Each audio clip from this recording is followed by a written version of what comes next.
Mesdames, Mesdemoiselles et Messieurs, bienvenue à votre émission Santé pour tous. Pour le présent numéro, nous nous proposons de vous entretenir sur l'accident vasculaire cérébral, encore appelé AVC. Selon les statistiques de 2015 de l'Organisation mondiale de la santé, les maladies cardiovasculaires constituent et devraient rester d'ici 2030 la première cause de mortalité dans le monde. Elles sont responsables de plus de 17 millions de décès par an, soit environ 31% de la mortalité mondiale totale. D'ici 2030, un peu plus de 23 millions de personnes mourront d'une maladie cardiovasculaire, à savoir cardiopathie ou AVC principalement. Parmi ces décès dans le monde, près de 7 millions sont dus à un AVC et plus de 3/4 de ces décès surviennent dans les pays à revenus faibles ou intermédiaires. Ainsi, en Afrique subsaharienne, une étude effectuée dans plusieurs centres médicaux en 2006 a montré que les AVC constituaient la troisième cause immédiate d'urgence cardiovasculaire et la première cause mortelle d'urgence cardiovasculaire. Au Burkina Faso, déjà en 1997, le cardiologue Patrice Zapsonré avait rapporté une proportion de 15,1% d'AVC parmi les admissions pour cause de maladies cardiovasculaires au centre hospitalier universitaire Sourou Sanou. Au cours de cet entretien, nous allons essayer de comprendre la pathologie, à savoir comment elle se manifeste, quelles sont ses causes, le traitement, voire la prise en charge, les séquelles sans oublier le régime alimentaire. Quels sont les signes, que faut-il faire et comment limiter les risques. Et pour en parler, nous recevons le docteur Sayouba Savadogo, qui est cardiologue à l'Office de santé des travailleurs OST au niveau de Ouagadougou. Bienvenue, docteur. Merci, Madame Ouedraogo. Nous avons également sur ce plateau le docteur Julie Marie-Adéline Kielem, épouse Kafando, qui est neurologue également au CHU Yalgado Ouedraogo. Bienvenue, docteur. Merci, Madame Ouedraogo. Alors, ce faisant, docteur Savadogo, un AVC, c'est quoi exactement? Merci, Madame Ouedraogo. Et avant tout propos, vous me permettez de dire merci à toute l'équipe de la télévision Impact TV qui nous donne l'opportunité d'échanger sur un sujet passionnant mais extrêmement grave. Je vais parler des AVC. Donc merci pour votre contribution à l'éveil de conscience et à la sensibilisation de la population, ce qui va nous permettre ensemble de pouvoir réduire l'incidence de cette maladie, voire minimiser l'impact sur la santé des populations. Ceci dit, pour revenir à votre question, l'AVC, appelé accident vasculaire cérébral ou encore attaque cérébrale, pour être simple, c'est un déficit neurologique focal de survenue soudain, donc brutal, lié à une lésion vasculaire au niveau du cerveau, qui va interrompre naturellement la circulation du sang et priver une partie du cerveau de l'oxygénation. Docteur Kielem, est-ce que vous voulez ajouter quelque chose par rapport à ce que vient de dire le docteur Savadogo? Merci d'abord de nous avoir invités sur votre plateau et afin de parler vraiment d'un sujet d'actualité. Merci à mon confrère qui a donné déjà la définition, pour une définition que la population peut comprendre. Sinon, il y a des définitions beaucoup plus élaborées, voilà. Mais vraiment, notre objectif ici, c'est de toucher la population, d'utiliser un langage que tout le monde pourra comprendre. Quand on parle d'AVC, pour vous, docteur Savadogo du moins, on peut classer les AVC parmi quel type de maladie? Est-ce que c'est une maladie que l'on peut contracter à travers ses parents ou encore c'est une maladie contagieuse? On peut classer les AVC parmi quel type de maladie? L'accident vasculaire cérébral, c'est avant tout une pathologie neurovasculaire. Ce n'est pas une maladie infectieuse, Et ce n'est pas une maladie contagieuse non plus, mais c'est une maladie chronique. D'autant plus que les causes qui entraînent cette affection sont chroniques. Et le sujet qui est atteint d'un AVC devient un patient chronique qu'il faut savoir gérer avec. Vous êtes neurologue. Là, il est dit que les AVC sont des maladies cardiovasculaires. Pour moi, quand on parle donc de maladies cardiaques, et pourquoi le neurologue donc intervient ici? L'AVC, c'est beaucoup plus du neurovasculaire. Ça veut dire c'est au niveau des vaisseaux à destinée du cerveau que la pathologie survient. Donc, on a cette pathologie en commun avec les cardiologues du fait des causes de l'AVC. Parce qu'on peut avoir effectivement des causes cardiaques et il y a d'autres causes encore que peut-être on aura l'occasion de dérouler lors de l'émission. Docteur Savadgo, je reviens à vous. Quelles sont les causes? Docteur Kielem a évoqué les causes de la maladie lorsqu'elle a répondu à la question tout à l'heure. Quelles sont les causes de l'AVC? Qu'est-ce qui peut expliquer donc un AVC? C'est une affection neurovasculaire. Et normalement, les neurologues sont au premier plan. Parce que même si les causes peuvent être cardiovasculaires, il faut reconnaître que c'est le cerveau qui subit les dommages. Et donc, le neurologue est appelé. Mais tout compte fait, nous travaillons de concert avec nos confrères neurologues pour prendre de manière optimale en charge les patients victimes d'AVC. Donc, parlant des causes, il y a plusieurs causes. Mais nous allons essayer de vous regrouper peut-être trois grandes causes, trois groupes. Et la principale cause, c'est ce que nous appelons l'athérosclérose. Et c'est un terme un peu complexe, mais cela signifie tout simplement qu'il y a une formation de plaques de cholestérol sur la paroi des artères. Et cela va commencer depuis le bas âge et malheureusement va se développer de manière plus rapide lorsqu'il y a un certain nombre de facteurs de risque, certainement que nous allons le voir ensemble. Et donc ces plaques, ces dépôts de plaques de cholestérol vont augmenter progressivement de volume et pouvoir même obstruer la lumière de l'artère. Et vous comprenez que cela va créer un blocus au niveau de la circulation sanguine.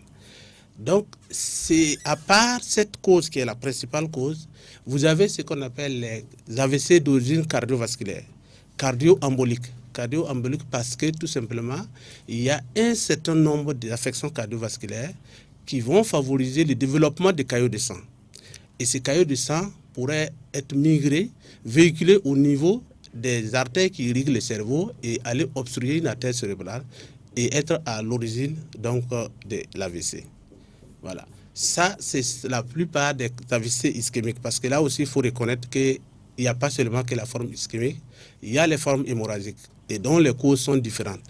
Donc, pour ce qui concerne les formes hémorragiques, la principale cause, c'est l'hypertension artérielle. L'hypertension artérielle, c'est la principale cause de l'AVC hémorragique. Et à côté de ça, vous avez des malformations vasculaires, ce que nous appelons les anévrismes. Donc, c'est une dilatation de la paroi de l'artère qui forme des postes. Et à l'occasion d'une poussée hypertensive, l'artère va rompre et créer une hémorragie. Vous avez ce qu'on appelle les angiopathies amyloïdes. Tout ça, ce sont des malformations dont l'artère devient fragile et peut rompre à tout moment et créer une hémorragie. Sans oublier aussi qu'il y a les AVC ischémiques, lorsque c'est massif, peut se transformer en hémorragie.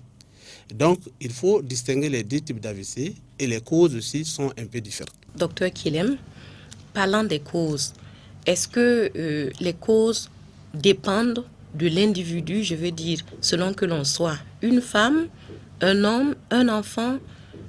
Comment est-ce que les causes donc peuvent être regroupées? Ce qu'il faut dire déjà, c'est que par rapport à ces deux types d'AVC, quand le docteur Savadgo vous parle d'accident vasculaire cérébral ischémique, ça veut dire que c'est la lumière vasculaire au niveau cérébral qui est bouchée par un caillot.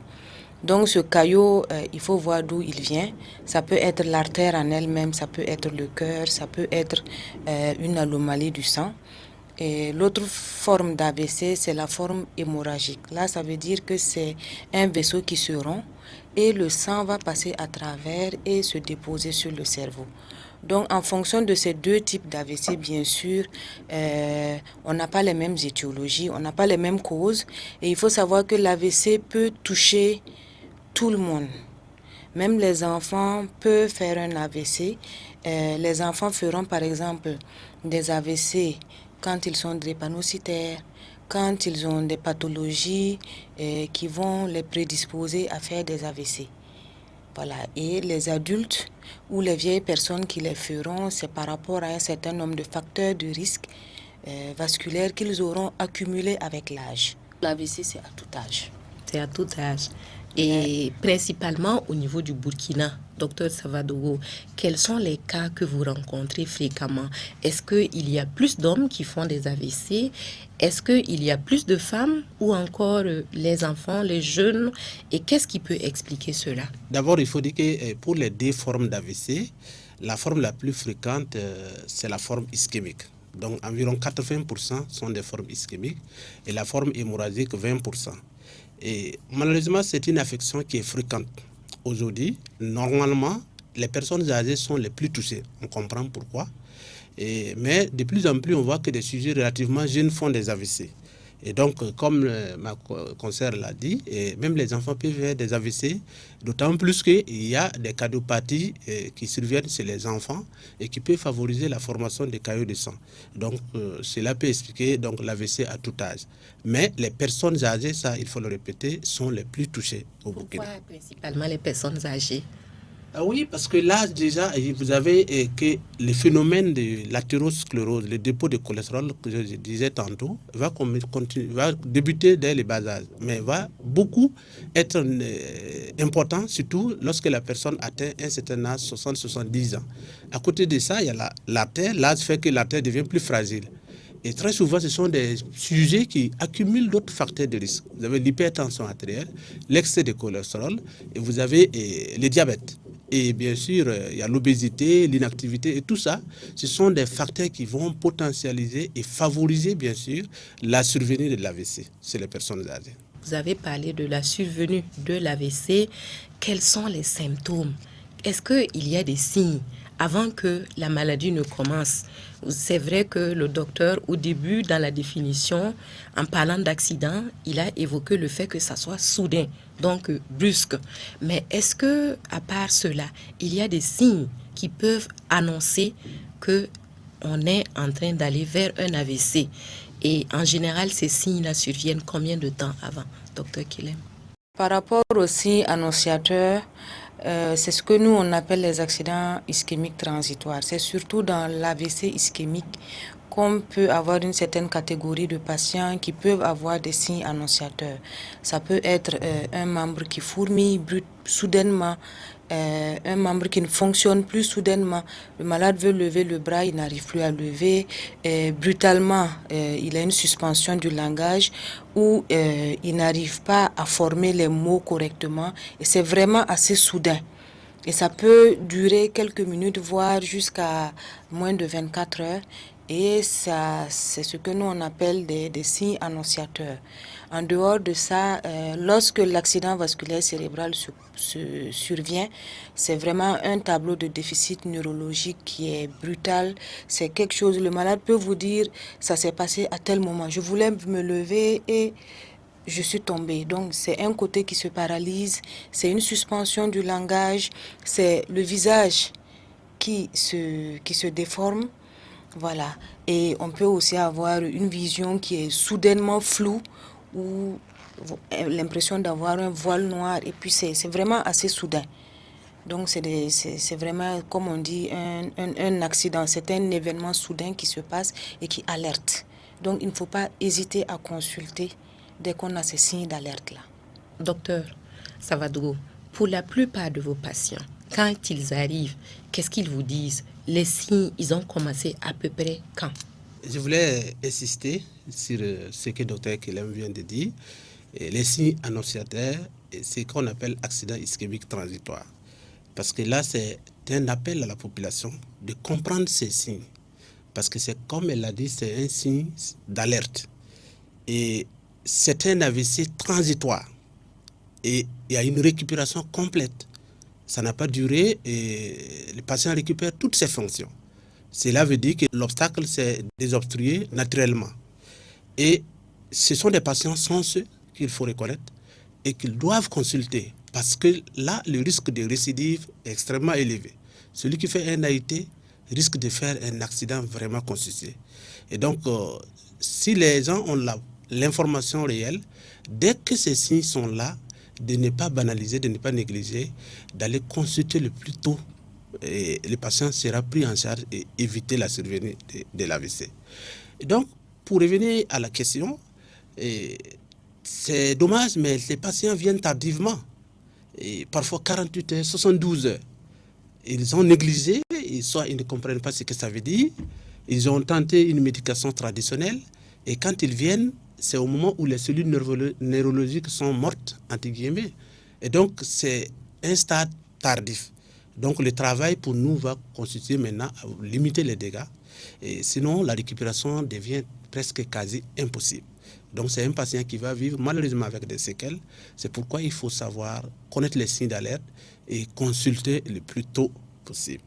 Vous avez dit consulter le plus tôt possible. Alors, quelle est la conduite à tenir? Où est-ce que le patient doit se rendre? Il peut se rendre dans une infirmerie, à l'hôpital. Quel est l'endroit le plus indiqué? Merci. Et je pense que l'endroit le plus indiqué, c'est tout faire pour consulter un médecin. Parce que tout médecin connaît un tableau d'AVC. Il connaît les premiers gestes qu'il faut pour sauver son malade. Et donc, s'il y a ces signes, de tout faire pour avoir une consultation médicale. Bon, c'est vrai que les médecins, ce n'est pas partout. Peut-être on peut retrouver dans une localité, un village, mais quand même se rendre à l'infirmerie, parce que quoi qu'on dise, les infirmiers aussi connaissent ces formations-là, et reçoivent ces formations, ils doivent, et ils connaissent les premiers signes, et peuvent aider vraiment à la prise en charge précoce.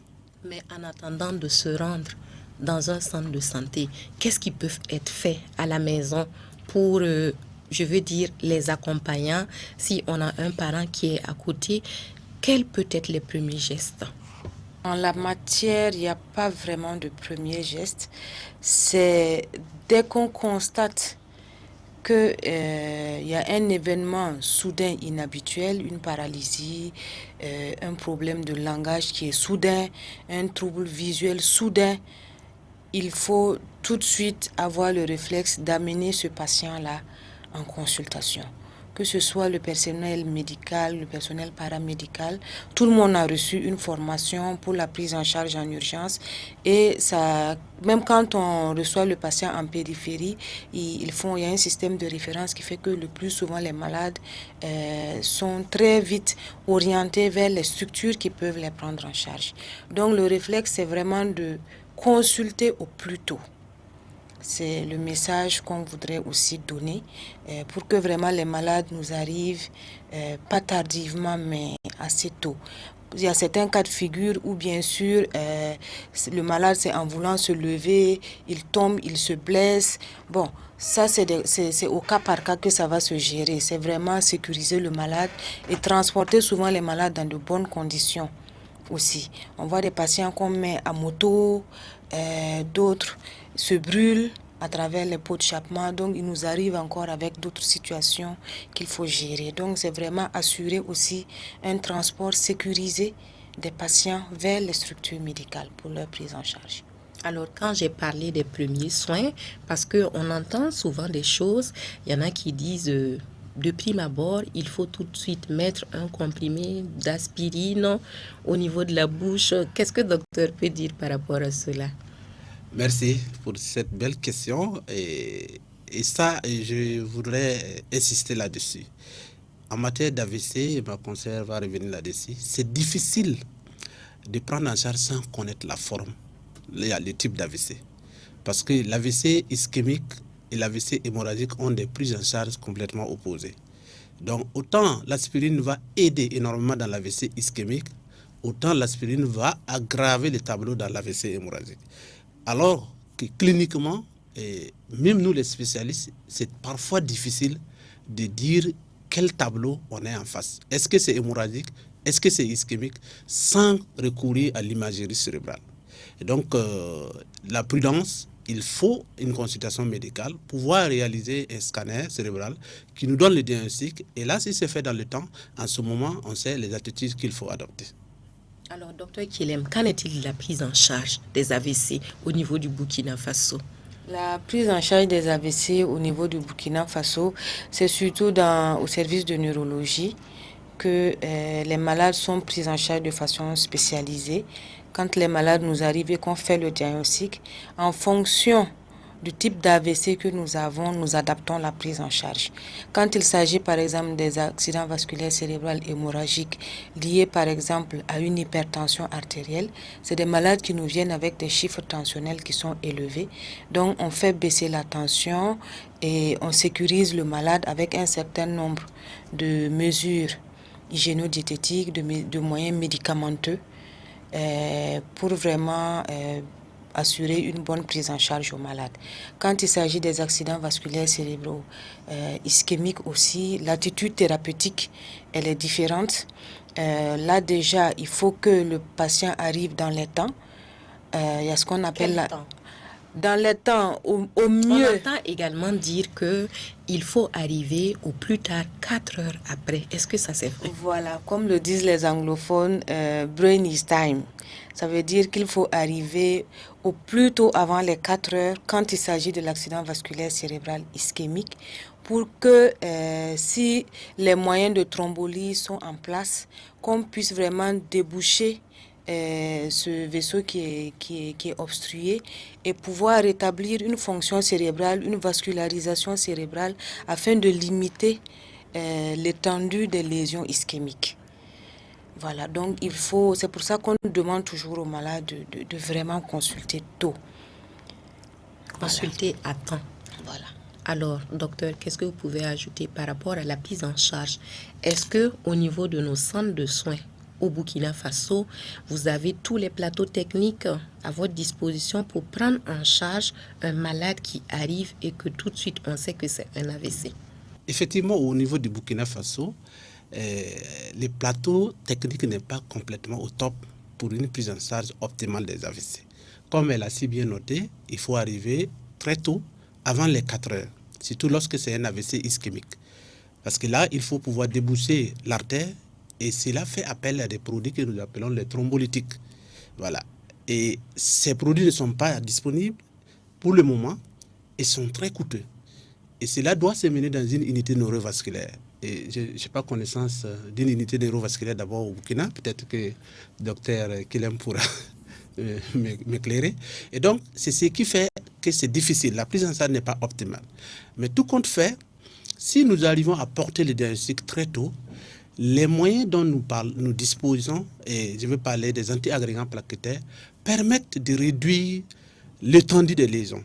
Donc, parfois, l'administration de l'aspirine chez certains patients arrive même à permettre de récupérer complètement la fonction cérébrale chez certains patients. Donc, il faut insister sur le facteur temps.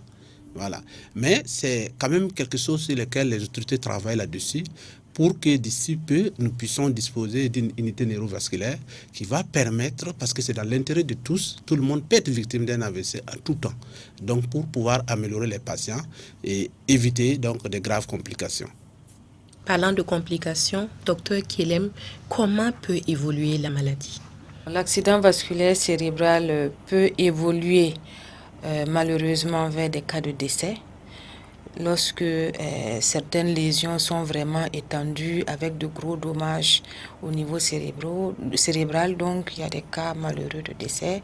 Il y a des cas de complications avec, comment dirais-je, un déficit. Ça veut dire une perte de la fonctionnalité d'un hémicorps qui va persister. Donc, c'est une maladie handicapante.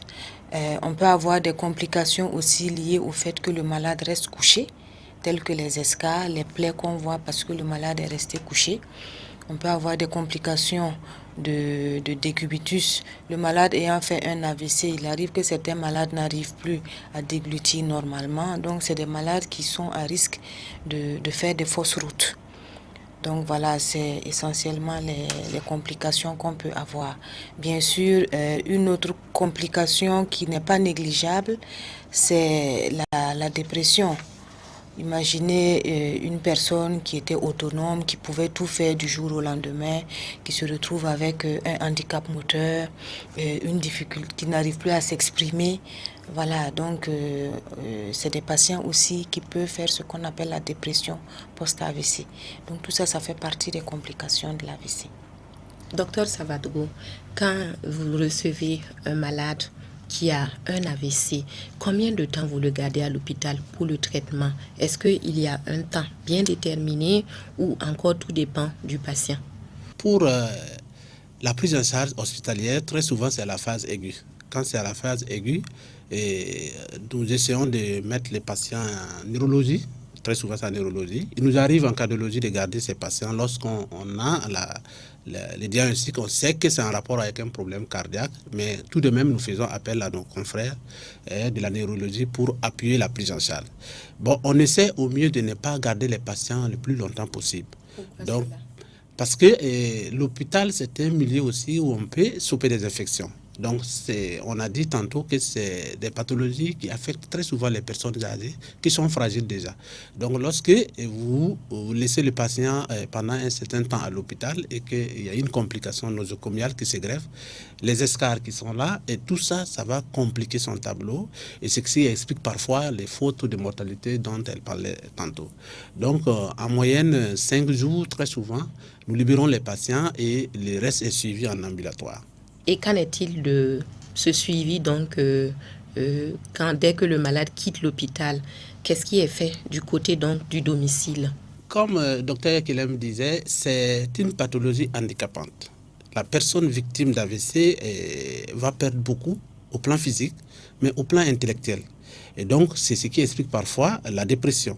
Et malheureusement, il arrive que c'est un pilier de la famille qui est victime d'AVC. Et donc, il faut un soutien familial. Il faut un soutien familial pour éviter tout cela, pour apprendre, pour accompagner parfois avec un psychologue pour que le sujet victime d'AVC puisse apprendre à vivre avec son mal.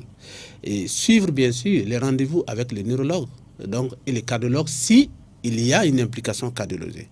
Et donc c'est l'ensemble de ces actions coordonnées comme ça qui permettent d'améliorer les tableaux du patient pour lui permettre de vivre quand même dans une certaine amélioration de son état, je veux dire. De meilleures conditions de vie. Merci. Alors, AVC et activité professionnelle, est-ce que toute personne qui est atteinte d'un AVC ne peut plus travailler, docteur? Un patient qui a fait par exemple un accident vasculaire cérébral hémorragique de petit volume, qui n'a pas vraiment une répercussion au plan moteur, qui peut marcher, qui a récupéré, il reprend ses activités sans problème.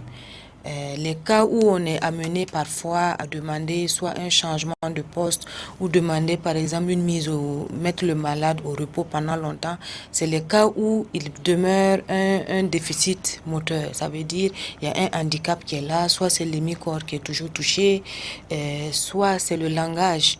Parce que pour pouvoir mener une activité, il faut pouvoir interagir. Donc chez ce type de patients-là, on est amené souvent à prescrire des repos, le temps que le malade récupère grâce à la kinésithérapie, grâce à nos confrères orthophonistes qui nous aident aussi beaucoup dans la prise en charge de nos patients. Il faut attendre que le malade récupère et on l'évalue. Quand on évalue un malade après un AVC, ça nous permet de proposer soit un changement de poste, soit le malade réintègre son poste. Bon, c'est vraiment au cas par cas que c'est géré. Vous avez parlé donc d'une paralysie partielle de l'organisme. Je crois le terme qui convient, c'est l'hémiplégie. Alors, parlant toujours donc de cette paralysie-là, on entend des choses. Il y en a qui disent, tout dépend. Quand c'est le côté gauche, ce n'est pas évident que le patient donc ait une espérance de vie longue. Quand c'est le côté droit, là encore, ça peut aller. Docteur, qu'est-ce que vous pouvez dire par rapport à cela? Parce que c'est l'occasion donc de lever quand même certains doutes, certains préjugés qu'on entend. Je pense que la sévérité du tableau dépend toujours de l'étendue des lésions. Donc que ce soit à gauche ou à droite. C'est que Docteur Kelem ne dira pas le contraire. Mais je ne pense pas que c'est le fait d'être à gauche qui est mieux qu'à droite. C'est surtout l'importance des lésions, la sévérité. Donc c'est ça qui va définir les pronostics.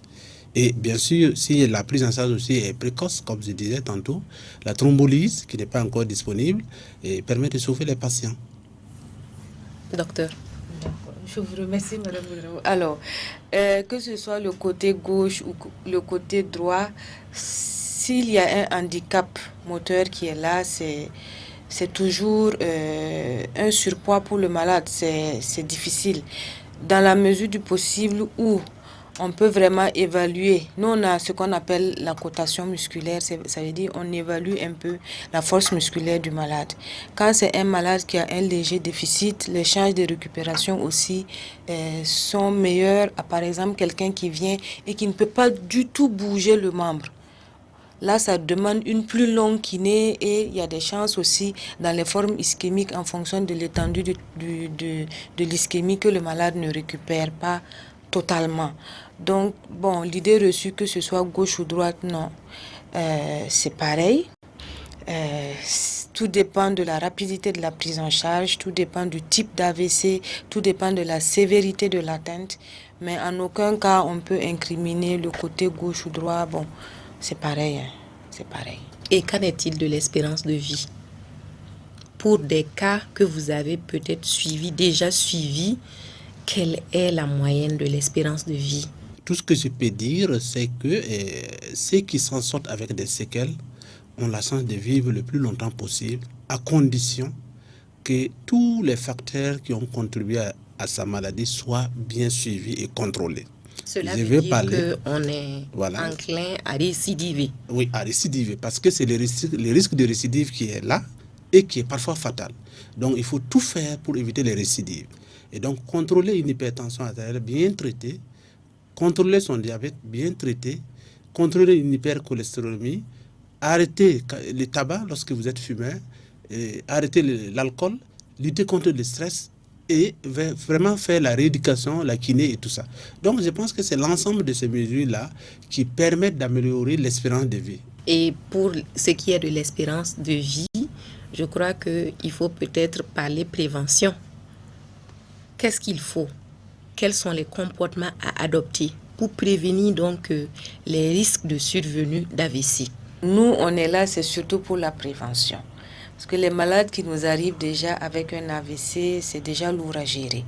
Donc l'objectif de notre présence sur ce plateau-là, c'est vraiment sensibiliser la population à avoir ce qu'on appelle une bonne hygiène alimentaire, ne pas manger trop salé, ni trop sucré, ni trop gras, faire une activité sportive régulière et il faut, je crois, de plus en plus demander à nos populations de faire quand même une consultation, ne serait-ce qu'annuelle ou tous les 6 mois, afin qu'on détecte très tôt les facteurs de risque.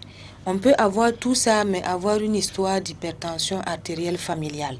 Donc, il faut que nos populations aussi apprennent à consulter, surtout à partir d'un certain âge, 30-40 ans. En prenant l'attention assez régulièrement, on peut détecter les facteurs de risque. En faisant un bilan minimal avec la glycémie, le cholestérol, on détecte tout de suite les facteurs de risque et on met le traitement en place pour éviter vraiment qu'on aille vers l'installation de l'accident vasculaire cérébral. Ça, c'est mon conseil que je donne à nos populations. Docteur Savadgo, qu'est-ce qu'il faut comme comportement? Qu'est-ce qu'il faut comme adopter comme habitude, comme hygiène de vie pour prévenir donc les AVC? Je pense qu'il faut insister sur ce que Dr Kelem a évoqué, c'est la prévention. Et la prévention primaire, effectivement, c'est faire en sorte que la maladie ne survienne pas. Et en matière de prévention, j'ai l'habitude de dire, les choses surviennent de plus en plus chez les sujets jeunes. Donc, on n'attend pas de tomber malade pour commencer à prendre des mesures. La prévention doit être du berceau au tombeau, donc le plus tôt possible. Donc, il faut d'abord avoir une hygiène de vie saine.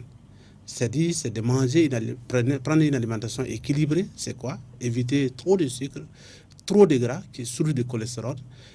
Arrêter de fumer, arrêter de consommer l'alcool. Malheureusement, on sait que l'alcool ici, les jeunes, ça donne beaucoup à la consommation d'alcool, ce qui n'est pas bien.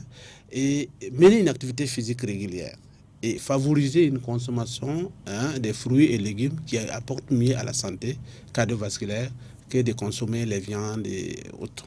Donc, c'est surtout la prévention primaire. Et donc, le dépistage de l'hypertension artérielle, du diabète, de l'excès de cholestérol, ça doit être systématique, surtout lorsqu'on a 40 ans et plus. Il faut songer à le faire, ça ne coûte rien. Vous avez dit 40 ans, mais au début, vous avez évoqué le fait qu'on constate que de plus en plus, il y a des jeunes et même des enfants. Oui, et pour les plus jeunes, très souvent, les causes ne sont pas liées à ces facteurs de risque-là. Maintenant, quand on a 40 ans et plus, on est prédisposé à développer une hypertension artérielle, un diabète, avoir un excès de cholestérol. Et voilà, donc je vais parler de dépistage de ces trucs-là, de ces affections-là. Donc il faut prendre l'attention une fois en passant, demander sa glycémie, doser son cholestérol, surtout lorsque dans la famille, on a des parents qui ont des maladies cardiovasculaires. Donc c'est très important. Vous avez parlé de la famille tout à l'heure. Dans la prise en charge, quel est le rôle que la famille peut jouer dans l'accompagnement donc d'une personne atteinte d'AVC? La famille joue, je dirais, le rôle crucial. Parce que nous, on hospitalise les malades, on fait le diagnostic, on fait une prise en charge médicamenteuse, on conseille sur les mesures hygiéno-diététiques que le malade devrait avoir. Mais le fardeau revient à la famille de s'occuper de ce patient. S'occuper de ce patient en assurant la prise médicamenteuse, en amenant le malade faire la rééducation et en l'entourant aussi. Parce que c'est des patients, je vous ai dit tantôt, qui peuvent faire une dépression, de l'anxiété. Donc, c'est des patients pour lesquels il faut qu'il y ait un soutien familial. Il y a certains de nos patients, par exemple les sujets âgés, qui sont pratiquement dépendants, où il faut quelqu'un de la famille qui est permanemment là, on leur donne à manger, on leur porte des couches, et c'est des patients avec qui il faut interagir. Il faut toujours leur parler. Il ne faut pas se dire, il a fait un AVC, il ne parle plus, je vais le mettre dans un coin de la maison. Non, ça contribue à faire déprimer nos malades, à refuser même les médicaments. On insiste beaucoup auprès des parents dans le suivi des malades. On compte vraiment sur eux. Quand l'AVC est déjà là, bon, on n'a plus le choix. Il faut assumer, comme on dit, gérer le malade au quotidien. Et c'est très lourd souvent pour les familles. On les comprend, hein, c'est pas évident. Mais on reste vraiment là, on encourage tout le monde quand ils viennent en consultation à ce que la famille reste unie derrière ce patient-là pour le meilleur être de ce malade. Docteur Sawadou, quel message vous avez à lancer à l'endroit des familles, donc des accompagnants de malades? Je pense que c'est comme elle l'a dit, la famille joue un rôle important dans cette affection, dans la prise en charge des patients victimes d'AVC. Et il faut un accompagnement familial. Et malheureusement, on voit des patients qui sont laissés à eux-mêmes. Ils viennent à la limite avec un taxi, il n'y a pas d'accompagnant. Et vous comprenez que dans ces situations, c'est très difficile. Il faut que la famille accompagne les patients à ces rendez-vous de consultation, parce que là aussi, c'est une source de remotivation du patient et de l'entourage pour mieux accompagner les patients. Donc, dans la prise des médicaments, pour qu'ils soient de plus en plus autonomes. Donc, c'est vraiment la famille qui doit se battre pour l'amélioration du tableau du patient. C'est important. Très important. L'accompagnement de la famille, de tout l'entourage. Bien noté. À présent, nous allons nous intéresser à l'alimentation en lien avec l'AVC à travers la rubrique nutrition. Pour ce faire, Dr Kilem, quel régime alimentaire il convient d'adopter pour prévenir l'AVC, mais également, dès que l'AVC est déclaré, qu'est-ce qu'il faut manger et qu'est-ce qu'il ne faut pas manger? C'est très difficile de répondre à cette question. Alors, déjà, ce qu'il faut dire pour prévenir les facteurs de risque, ça veut dire diabète, le cholestérol, la dyslipidémie, l'hypertension artérielle. C'est comme on l'a dit tantôt, c'est manger peu sucré, peu gras. Ça veut dire éviter au maximum de manger trop de friture.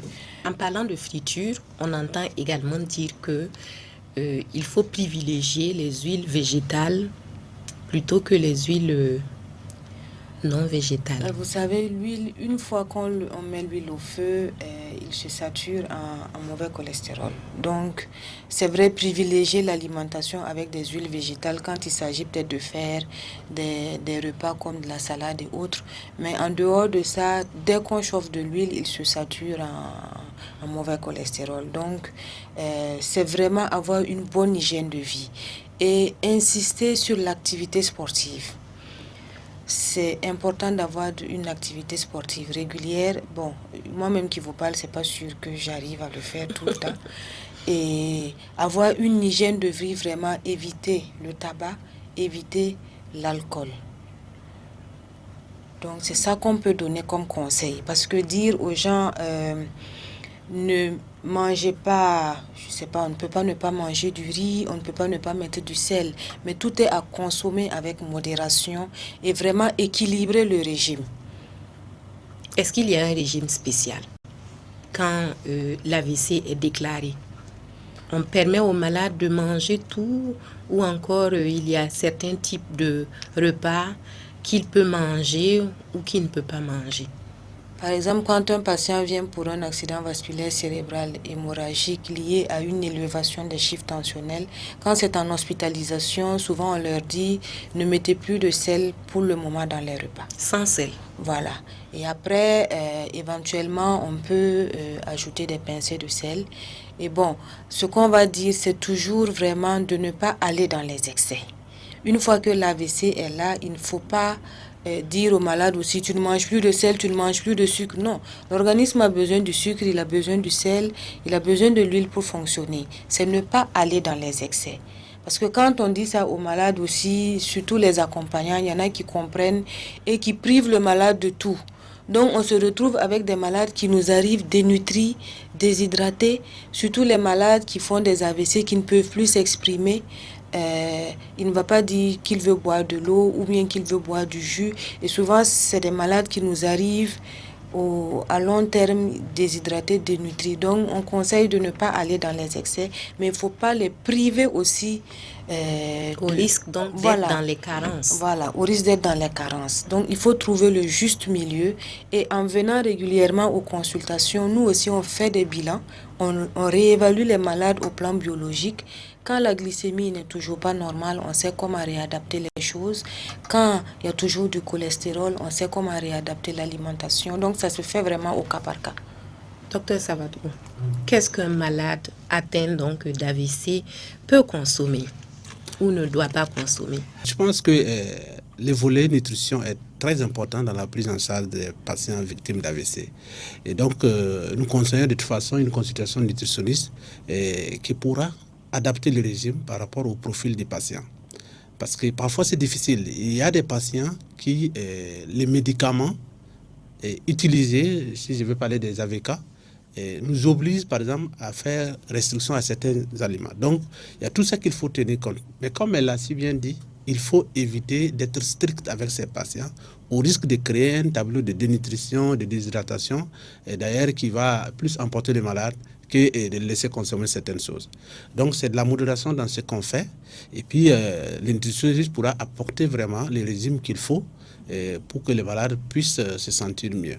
Qu'est-ce que vous avez encore comme conseil à l'endroit de ceux qui nous suivent, des téléspectateurs? Notre conseil vraiment c'est la prévention primaire. Tant qu'on peut tout faire pour éviter que l'AVC ne survienne, c'est l'idéal. Donc, c'est exhorter nos populations à une meilleure hygiène de vie. Il ne faut pas se dire on est pauvre, je ne mange pas de fruits. On peut manger des légumes. Et réduire les apports en sel, en sucre et en graisse. Et consulter quand même une fois par an pour que les médecins fassent le bilan minimal vraiment. Ça, c'est le conseil que moi, je voudrais donner à la population. Il ne faut pas se dire, quand on vient à l'hôpital, on nous prescrit des examens à faire, ça nous coûte cher. Non. Quand le patient a fait l'AVC, il est plus coûteux de le prendre en charge. Et combien peut coûter donc un patient qui fait un AVC au niveau du Burkina C'est assez Faso? difficile à dire parce qu'il y a beaucoup de paramètres dont il faut tenir compte. Il y a le coût de la rééducation, le coût des médicaments. Souvent, les malades nous quittent de certaines zones pour venir. Donc, il faut mettre le coût du transport.